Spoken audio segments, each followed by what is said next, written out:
having enough sex? Tama ba? Sapat ba? Kulang ba ang inyong pakikipagtalik sa inyong mga partner? It's very common po for sexual partner throughout the course of a relationship ay mag-flow ng normal ang inyong sex life. Also, common din po sa mag-partner na merong iba't ibang levels of sexual desire. So, the question is, paano mo ba masasabi or malalaman kung stagnant na yung inyong SEX sa relasyon? Ano ba dapat kadalas na nagtatalik ang isang couple? Kasi ito sa mga sex therapies natin, na walang right or healthy amount of sex that every couples need to be having. Meaning, walang bilang na kinakailangan na meron ang couple para masabi nilang ito ay sapat, ito ay sobra, o ito ay kulang. Dahil we have to consider na magkakaiba po ang ating sexual desire. Kakaiba po ang levels nito. Okay, having enough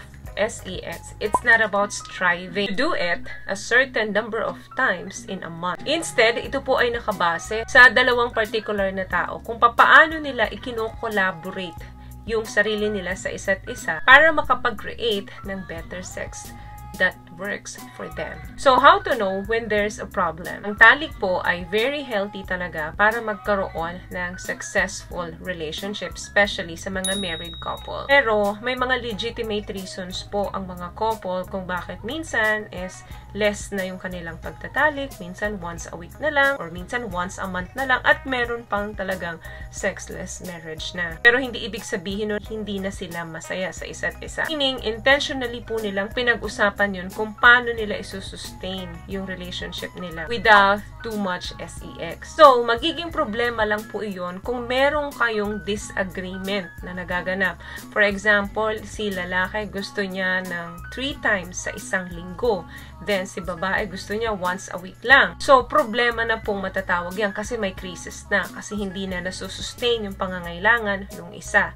Vice versa yan. So, pwedeng si babae ang mas nangangailangan ng maraming SEX, tapos si lalaki naman gusto once a week lang. What I love about this product, itong No More Dark Secret ng K-Skin, bukod sa may advanced whitening na siya, na kung saan pwede niyang matulungan na pumuti yung mga singit-singit mo, moisturizing, meron siyang anti-irritation, antibacterial, maintain healthy pH level. Hindi lang pambabae, meron din po tayong pang lalaki. Doon na po nagkakaroon ng conflict in tension kapag yung isa ay hindi agree dun sa gusto nung isa. That's the only time na pwede ninyong masabi na may problema na po ang inyong pagtatali. Dahil ito ay hindi na sapat. Kasi meron na pong hindi masaya sa kanyang sex life. Yun yung naghahanap ng mas maraming beses. But as long na ang both partners po ay nagkaroon ng agreement na ganito lang ang amount na kailangan nila sa isang buwan or sa isang linggo, wala pong problema. Basta nag-agree po kayo pareho. Kaya nga wala pong certain na